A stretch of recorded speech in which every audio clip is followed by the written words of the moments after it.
What's up, wealth builders? Welcome to Money Mondays with Jeff, where we talk with dope financial professionals and real estate builders to give first generation high income earners a money system that creates cash for now and cash for later. I'm Jeff Moore, financial strategist with 27 years in the game. That's right, y'all. I've been helping people get control of their money, reduce taxes, and build generational wealth. Tonight, we're talking crypto. That's right, crypto, without all the hype.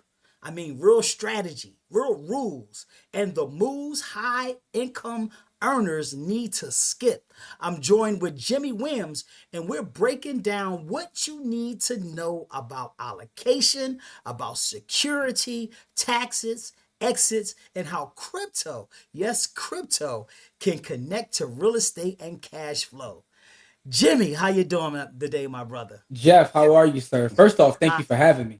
man, I am so excited that you are on the platform today, and thank you for the time that you've given to educate our audience because when you know better, you do better. But before we get into it, like people meeting you for the first time, like tell us who you are, who you help, and what you're known for. So my name is Jimmy Williams. I'm from Philadelphia. I've been in the finance space at this point. This is my 29th year. I've been in the finance space since I was a teenager. Everything, my background completely is in real estate. I've done everything there is to do in real estate, from a realtor, an investor, appraisal license, you name it, developer. I'm currently building some new construction homes here in Philadelphia. So I've done everything there is to do in real estate. But I also have a background as a former securities agent. I've been a life insurance agent. So I'm a financial nerd, is a simplified way to put it. Everything there's to do with finance, I've studied. Over the last several years, I'm a certified Bitcoin professional. So I'm one of these weirdos that when I get into a space, I study it, I get credentialed. I got more degrees than a thermometer because I just love finance and I love helping people. So day in and day out, I do a lot of things. I still work as a real estate data scientist in terms of working in the real estate space, and I also have an organization. It's called Black Wealth Rebels. You can go to blackwealthrebels.com. We have a community where we teach and share content on a daily basis, and we do a lot of nonprofit work under our nonprofit, which is known as Buy the Hood. So a lot of people have met me through the nonprofit work because Buy the Hood is everywhere on social media. If you just Google Buy the Hood, you'll see us pop up.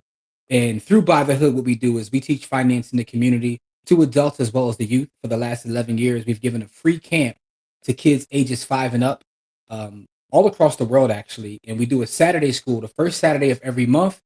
We teach at a church. So we've been doing that for about a year now. So everything surrounding finance, but everything is surrounding serving, right? It's about serving the people and making sure people have an education. And it's not necessarily the flaws and some of the things you see online. We take a more holistic approach to wealth building. We're talking about surviving and being able to respond when things happen. So I think that when you look at wealth that way, it becomes a more important conversation. Man, that's awesome. That's awesome. That Wealth Rebels, I want to come on here to give you guys some game on that private Absolutely. collateralized banking strategy because I think Absolutely. that's something that should be worked into everything that's been doing. Absolutely. We got But when you hear first gen high income earner, right? you. What's the number one mistake? And when we clarify first gen high income earner, that's any professional entrepreneur, business owner, doctor, nurse, all that, that's making $80,000 a year and more. So Hmm. that's the qualification.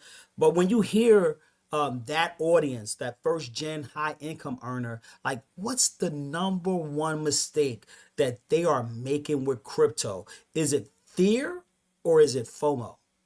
That's an excellent question. So, and it's two part because I could speak specifically to crypto, but I could also speak specifically just in general, right? Because when you ask that question, the first thing I think about is, and I have people who are clients who are high income earners. I have people who are clients who are not high income earners. And the first thing I realize is a lot of them make the same mistake, and that is literally not knowing what they have coming in and what they have going out. It's very simple, right? It's very simple. Most people I talk to have no idea, right? Because some people are high income earners, and guess what? They're still living check to check, just like people who aren't high income earners. And what I find is they don't even know how much they have coming in versus going out. So before you get into all the sophisticated products and techniques, the first thing you have to do is figure out, what do I have coming in and what do I have going out. I write a budget, and budget is not a bad word, by the way. but really understand where your money is going. And if you go to the store, so I'm in Philadelphia, so we have Wawa here. So if you go to Wawa every day, put that on your budget. You have to really account for where your money is going so you know how to then strategize and use that capital to go to work for you. Specific to crypto, though, what I find is FOMO, that fear of missing out. So instead of getting into the space and studying it, understanding what the asset class is and how it plays a part in what you're doing, you're chasing the next meme coin or something that you saw on Instagram or TikTok, and you're just running on a hamster wheel and you really have no strategy. You have no strategy. You're just chasing something that someone at work told you. So that's the mistake specific to crypto, but specific to finance is not having anything written down or having any sort of plan at all. Man, we talk about that a lot. Your money strategy and giving your money directions is so key, especially in this wealth building space, generational wealth creation. It is so important to have not only a budget, but like have a money system on how you're going to operate. So when those opportunities come up in crypto, you're Mhm. liquid enough to take advantage of it. So that's so very important. Yes, sir. I'm fascinated with this crypto thing. But for someone new who's like, you know, a newbie, just coming in, trying to get this thing of crypto down. Like, what's the difference between investing in crypto and gambling in crypto? Great question. But I think that kind of goes back to the first question. When you're gambling in crypto, you have no idea what you're doing. You're just chasing trends. You're not really understanding how this fits in your overall portfolio, nor do you understand what it is you have, right? Because here's the first thing I'll tell most people. Most people get confused when I say this. Bitcoin specifically, it's actually not an investment, it's a saving, which are really different things. But in order for you to understand that, you have to really take time to study. Don't be in a rush. Don't fall for the FOMO. Really take some time to educate yourself about what the value proposition is. Don't jump into it because you saw, your cousin make X amount of dollars. Really understand what it is you're buying, because then what tends to happen is, as it has its ebbs and flows, you can really withstand those ebbs and flows because you understand the value proposition. If you don't understand that, when everything drops, you quick to run and then you miss out on the gains when it comes back. So it's really about having a full understanding and really dedicating yourself to study. Like, you really have to put in time to understand what it is you're buying. So you mentioned something earlier. You said it was, I want you to expand upon it a little bit. You said Hmm. crypto as savings. Like, can you talk a little bit more about that, as far as it being a part of a savings component to your overall real estate? Hmm. I mean, not real estate, but your overall investment strategy. Yeah. So here's what I mean by that, right? And I spoke about Bitcoin specifically because I always separate Bitcoin from crypto, right? So to me, Bitcoin is one thing, crypto is another. Bitcoin is the first, and there's a whole history behind that. And I'll probably share more of that, in person. But there's a whole history behind that. But the thing about it is, Bitcoin was made to be digital money.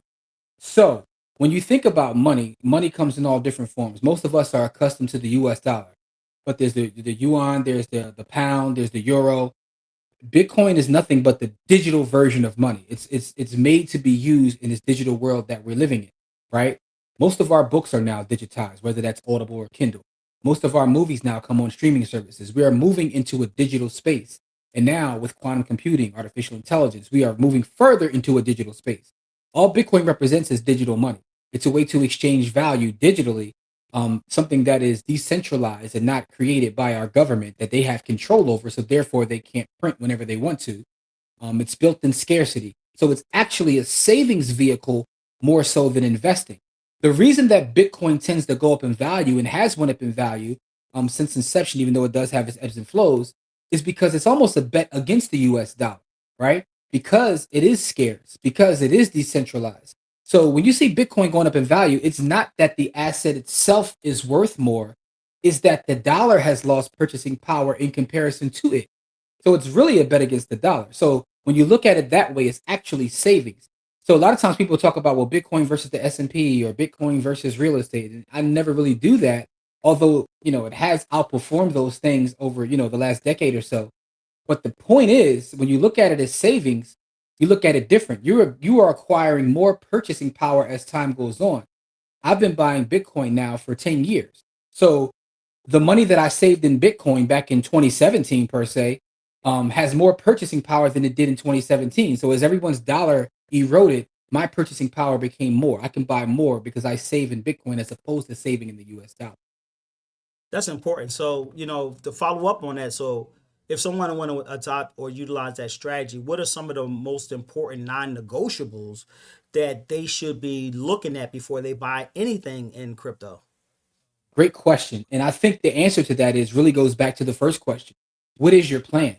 Right? Because the one thing I hate about finance is when you get, sounds like I'm pooping on people online, but I'm really not, because I do think that there needs to be more of us teaching, because once we get out of our echo chamber, our people need help. But getting back to the question, Yep. um, the fact is we need to have plans. What is our plan? There is no one size fits all approach to finance. So I hate when people try to give everyone a one size fits all approach to finance. Here's what I'll say. What I'll say is, where do you stand in terms of income? Where do you stand in terms of your bills? Where do you stand in terms of your credit? Where do you stand in terms of where you lay your head, your housing? Right. You have to think about this from a standpoint of your entire being, not just to focus on trying to get rich quick. And that's where a lot of us make a mistake because of FOMO, because we're chasing things, because we see all the flash. We're chasing things instead of building. We have too many hustlers and not enough builders. I'm gonna repeat that, Jeff, because I think that's important. We have too many people who are hustlers, but they're not builders. There's a difference between being a hustler and being a wealth builder. When you're building something, you're making sure your foundation is straight. You're making sure that your income is good, that your credit is good, that you're protected with life insurance in case something happens to you along your journey. You make sure that your household is good, that you have a little bit of money saved to the side in case you lose your job. So we want to make sure our foundation is good. What I'm moving into in 2026 is I'm talking about building now. I'm no longer talking about making money or this. I want people to start building. We have to become true wealth builders.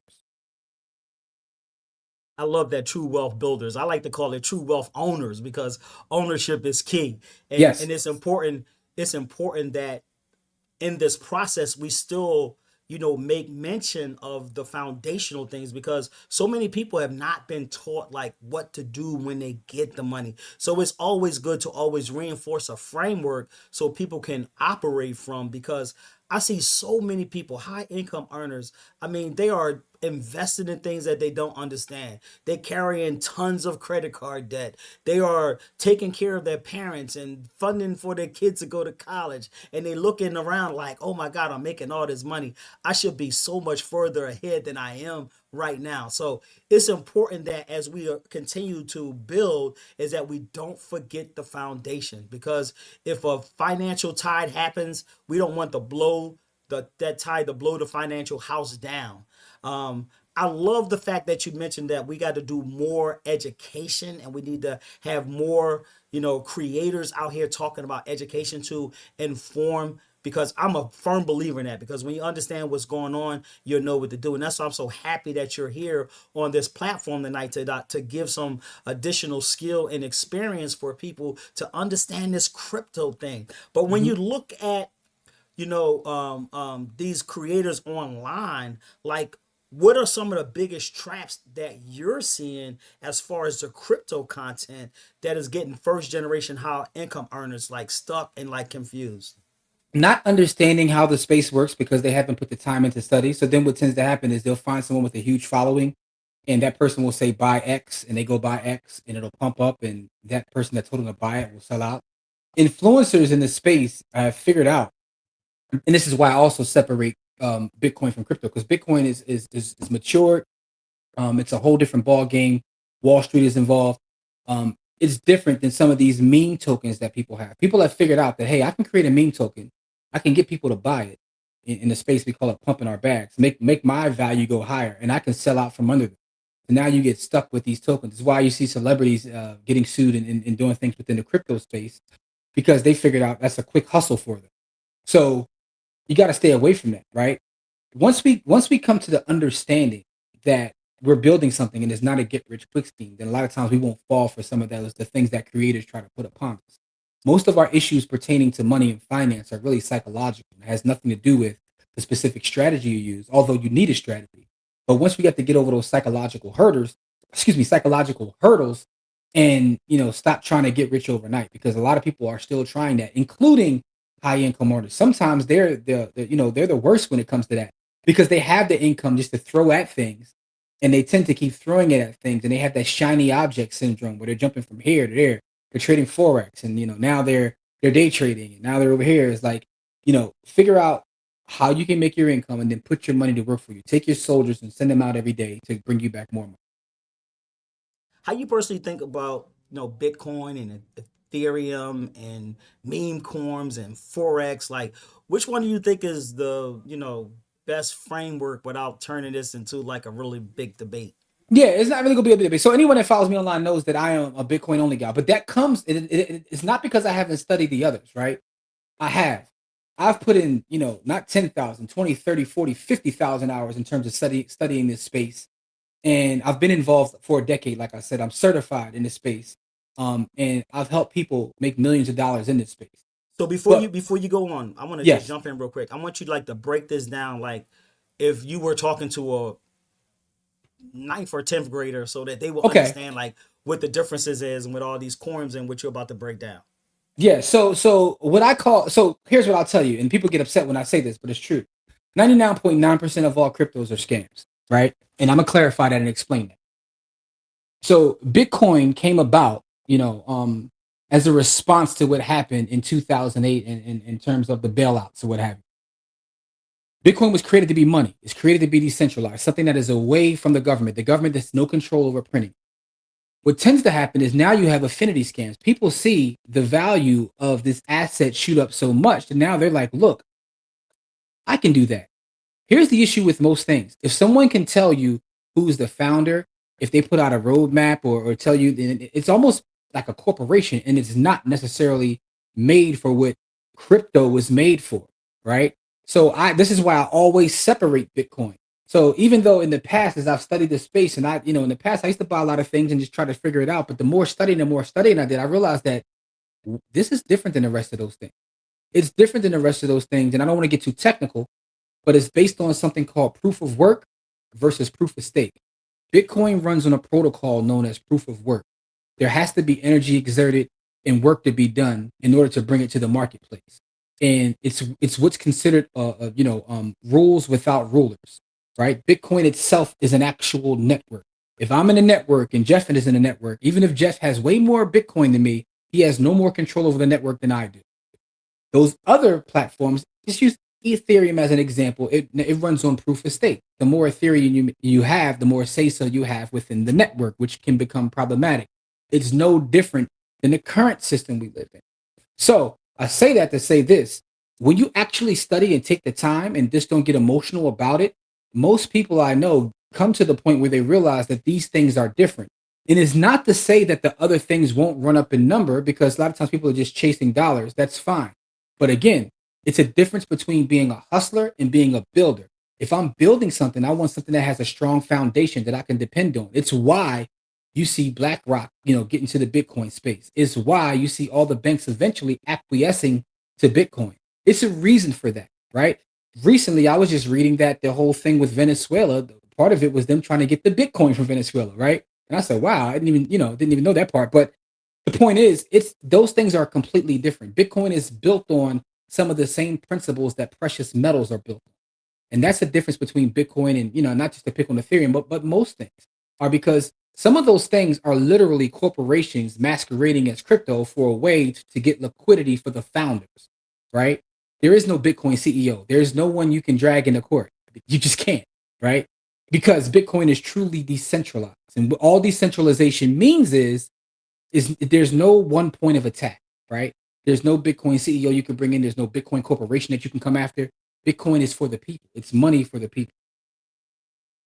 It was a high profile Sam Altman. I think no, I don't think that's his name. Sam Bankman Fried. Saint Bankman Fried. Yes. Mm-hmm. So what was the whole deal with the collapse of Bitcoin and Sam? Like, what was the whole thing? Can you Yeah. talk a little So bit about that if you can? SBF as they call him is he ran an exchange. So an exchange is equivalent to like a stock brokerage, right? So an exchange is where you go to buy and sell, your crypto. He was running an exchange, and he basically was just like running a scam where he didn't have the actual crypto that he was actually selling. So what tends to happen is he had built his exchange up to be one of the biggest exchanges. So when that went down and he was caught committing fraud, it kind of rocked the market overall because he was one of the biggest exchanges. That's the equivalent of them finding out that Charles Schwab, has been scamming for years and doesn't hold any of the stocks they have. So that was the equivalent of that. But that had nothing to do with Bitcoin itself. That had anything to do with someone who was actually a scammer. But if you look into some of the scams he was doing, he was selling a bunch of those crazy tokens just to acquire more Bitcoin. That's the thing that people don't realize is in the beginning of this space, before all the exchanges were as prevalent as they were, if I go back to 2016, in order to get into what's known as altcoins, you would have to sell Bitcoin to get altcoins. And what I realized is people are creating things just to get their hands on your Bitcoin. So at the time that I realized this Bitcoin was trading at 400 or 500 bucks, right? So imagine that someone was able to take, 100 Bitcoin from you. What is that worth now?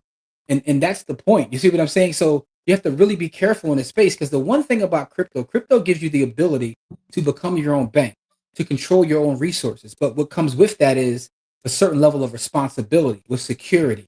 So, we can go down a whole rabbit hole in terms of the best practices in terms of securing your crypto or your Bitcoin. But the Sam Bankman-Fried thing, that was really about one person being a scammer and getting caught in the scam. But the fact that he was controlling one of the biggest, crypto exchanges kind of rocked the entire market. So But he's he's the Bernie Madoff of exactly, crypto. Okay. yeah, he was the Bernie Madoff of crypto. But everything has bounced back and is up higher since then. But it did take a minute to recover because again, his scam was that prolific. Wow. So profits, like, Hmm. what's your take on profits? Like on uh exit approaches, taking profits, like rebalancing your portfolio. We always do that in the stock market, and Yes. we do that sometimes in our real estate portfolios. But when it comes to crypto, like, what's your approach on, how should you take your profits? Like, how should you rebalance your portfolio if there's such a thing? Because you don't want to lose your crypto. You don't ever want to lose your crypto, is what you're saying. So Hmm. how do you reposition it so it can give you more wealth building power? So that is an excellent question, right? Because again, this is one of those answers where it depends upon what your strategy is or what it is you're specifically doing. For me personally, um, I don't rebalance, and the reason I don't is because again, it's my savings, and I'm going to rebalance to do what? I'm not going to go into cash because cash is a melting ice cube. It's consistently losing money in Are you comparison saying to. cash is trash? I mean, hey, the way I mean, listen, I call it a melting ice cube, right? I call it a melting ice cube because it's always losing value, right? We were doing a class with our kids at our Saturday school, and we were talking to the kids about like their favorite beverage, and just some data for you guys. 96% of the kids said they like Sprite, for whatever reason. But here's what we did: we went back and looked at the price of Sprite in 2018 versus now, before the pandemic, post pandemic, right? And it's went up over 100%. The average Sprite in our country went up over 100%, right? An example I gave them, I'm like, well, for me, because I save in Bitcoin, Sprite's cheaper to me, right? When I was buying Bitcoin back then, I was, paying less than $1,000. Now Bitcoin's, over $90,000. So my money is worth more. So I say that to answer your question because I can't reallocate for me personally, that is, because where am I going to put it? Right? I'm not going to put it into cash. Now, what I have been doing, because again, the space of Bitcoin has matured. And every crypto you can't do this, but Bitcoin you can do this. You can borrow against your Bitcoin, right? And because you can borrow against your Bitcoin, some of the strategies that you teach, I can actually use those within the Bitcoin space. I've actually borrowed against my Bitcoin to buy a piece of real estate, develop the real estate, refinance, and get my Bitcoin back. I pay the loan off, right? So that's a whole different strategy when we get to that next level of understanding. One of the things that I teach in our community is I tell people how to get Bitcoin without even paying for it, right? I've gotten over a half of a full coin just from reward points from doing certain strategies that I have. So now think about this. That's close to, $45,000 that I can use to do other things. I didn't pay for any of that. So when you see it as being property, the thing about Bitcoin is it has the attributes of insurance, it has the attributes of real estate, it has the attributes of precious metals, and it also has the attributes of the stock market, right? And I could break that down further, probably in person. But because it has all these attributes, you can use it in various ways. One of the ways I use it is almost like a collateral, it's like a property. I can use it as collateral to do other things. So therefore, I never have to really rebalance or cash out of it because it's going to sit there forever as a tool in my toolshed. That's an interesting perspective and an interesting approach. My follow up question to that is Mm-hmm. something that I talk about all the time, which is taxes. I Yes. believe everybody should pay their fair share of taxes, but not overpay. And I see a lot of first generation high income earners overpaying taxes in a multitude of Mm-hmm. ways and things because they don't have the right strategies surrounding taxes, and they don't understand that taxes are going to be the biggest expense for the rest of their life. So if I'm looking at crypto, like what are some taxable events that could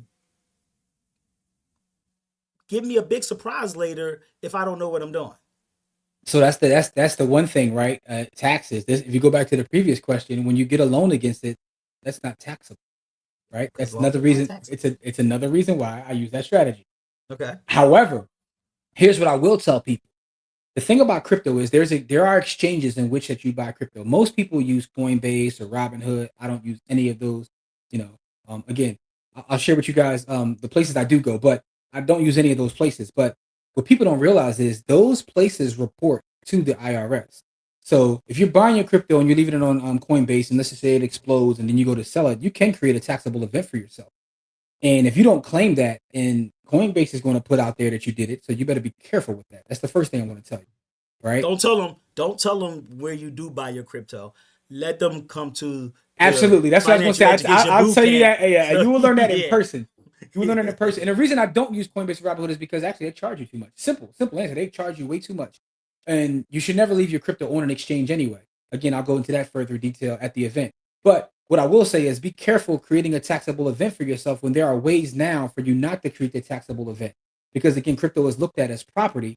And if you have a piece of real estate and you go to sell the real estate, you still have to pay capital gains, unless you lived in a property within a certain period of time. I'm not trying to get this is not tax advice or investment Right. advice, but I'm just saying there are ways around that as well. But crypto is the same thing. You really should seek someone who has experience in that space because a lot of tax professionals have no idea because it's such a new entity and such a new asset class. So really find someone that does. But what I will say is just be careful. And when you understand the high level concepts about borrowing against your assets, there's no tax on that. That's right. That's right. I love it. I love it. I love it. So we're talking to Jimmy Williams from Buy the Hood, crypto expert, real estate investor extraordinaire. We didn't even talk about the real estate, but I got a couple Mm-hmm. of questions with him on real estate together.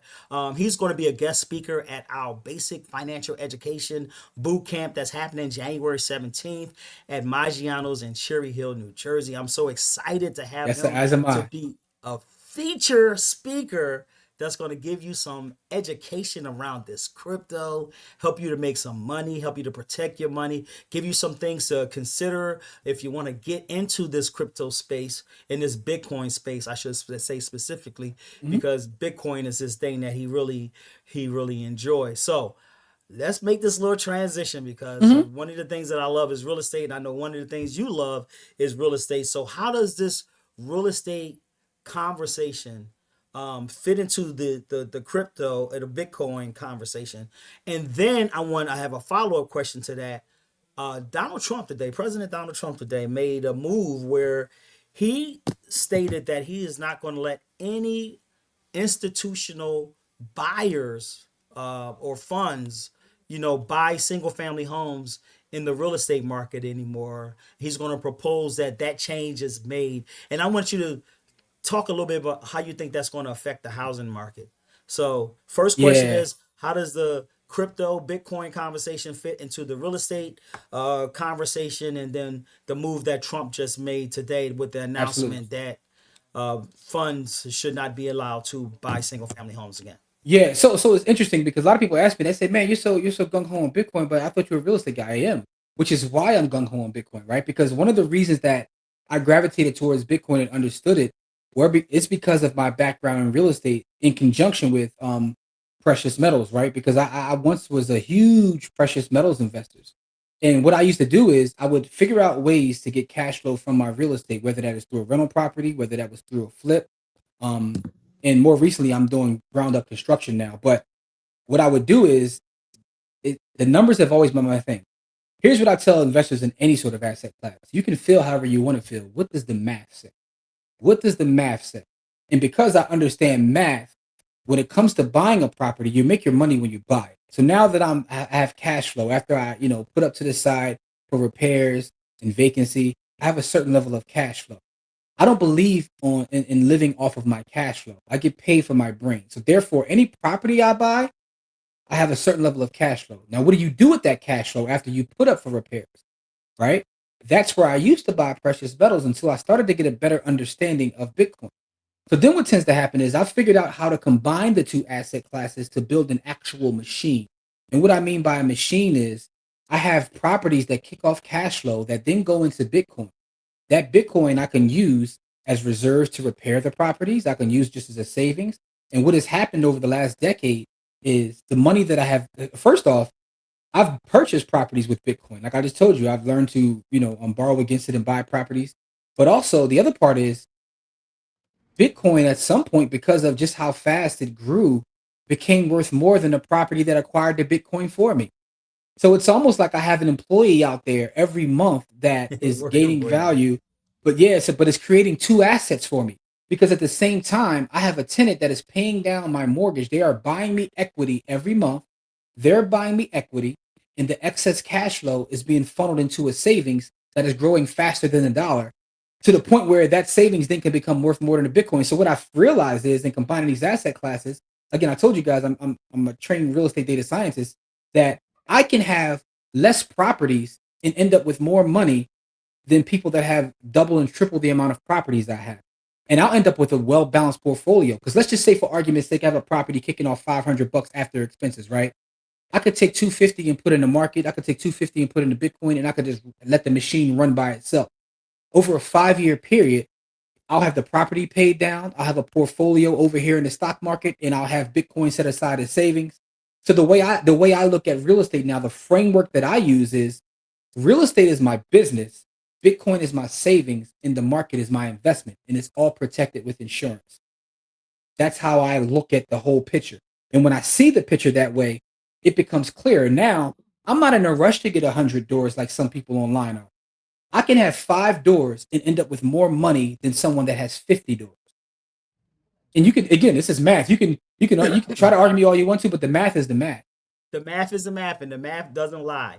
But they say men lie, women lie, but numbers don't, right? Mm-hmm. And it's really important. Like a lot of things that I say, like a lot of stuff that you're talking about too, we kind of wrap around in our private collateralized banking strategy because it Mm-hmm. gives you a lot of the same exciting benefits that you just mentioned, especially with having less money and not having to have like more money in the stock market and be able to spend more of your money Mm-hmm. because nothing spends better than than a private collateralized banking strategy. So that's very, very, very important. Now, Donald Oh, Trump in the the real Donald estate. Trump. Okay, I think that's interesting that he said that, right? Because what I have been, I look at sales. My market here is specifically Philadelphia, but I do look at sales up and down the East Coast because I always look at it from a macro level to see how a lot of the East Coast cities compare to what's going on in Philadelphia.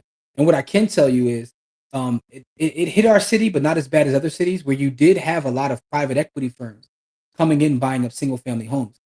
That's a problem in itself. But the other problem is they were artificially inflating markets as well. So they were doing all kinds of tricks. Some of the tricks that they do on Wall Street, where they would have a subsidiary buy from another subsidiary and create artificial markets, right? They were creating artificial markets. So what tends to happen when the value of a property goes up is now you have to pay more taxes on that property. So it creates all sorts of issues downstream that become problematic.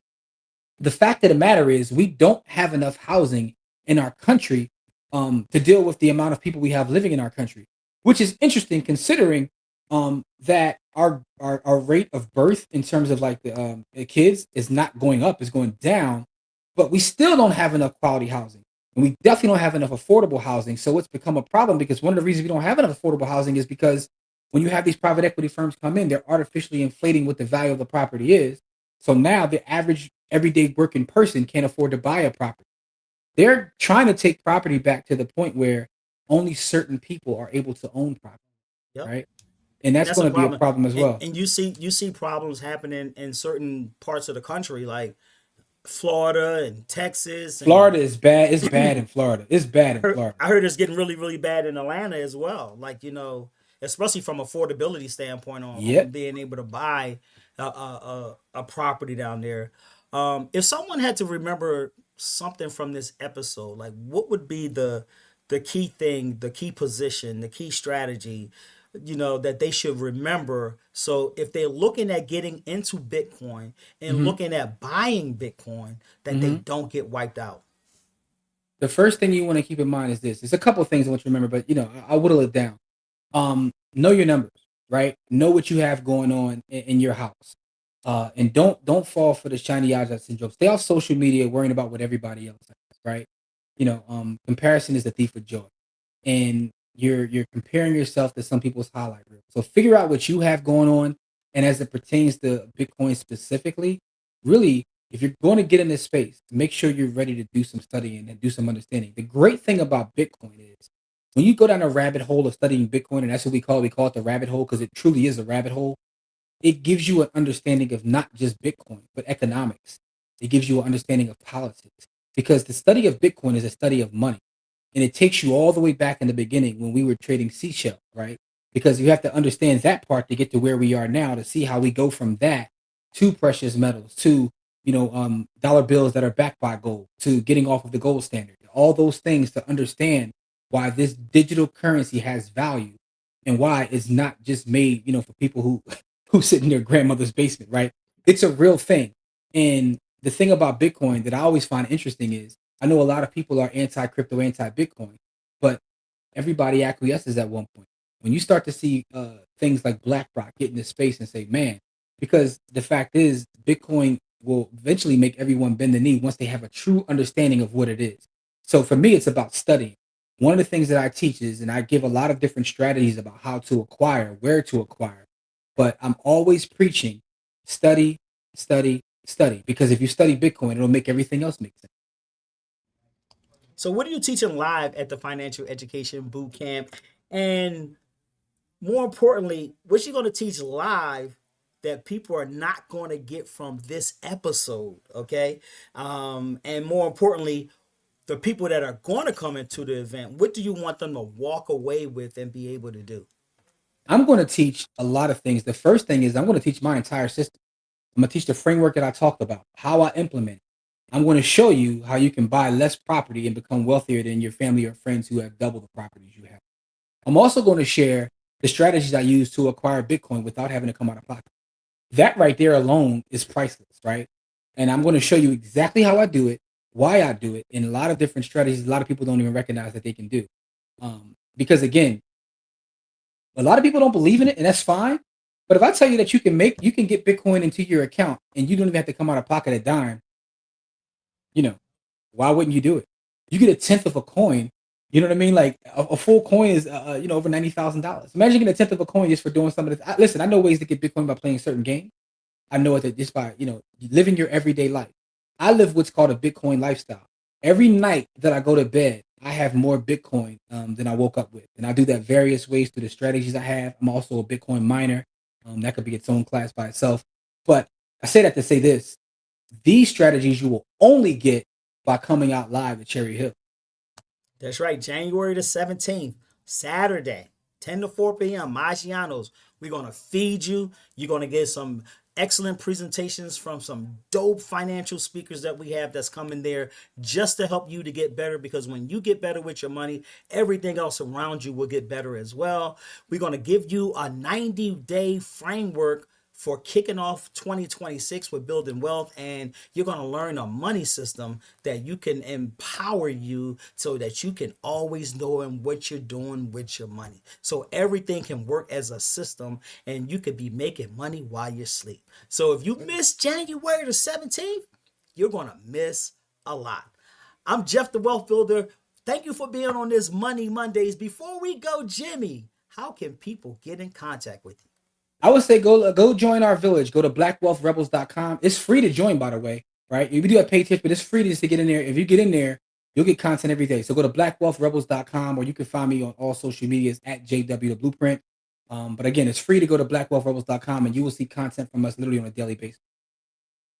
Thank you, Jimmy, for being on this episode. No other qualified strategist that understands this Bitcoin and understand this real estate than my man Jimmy. So thank you for being on this Appreciate you. episode, Thanks, Jeff. and Thank I you. look forward to doing other things with you in the future.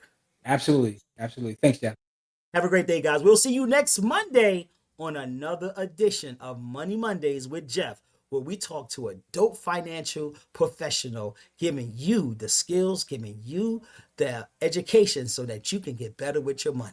Tune in for the next episode. Have a great day.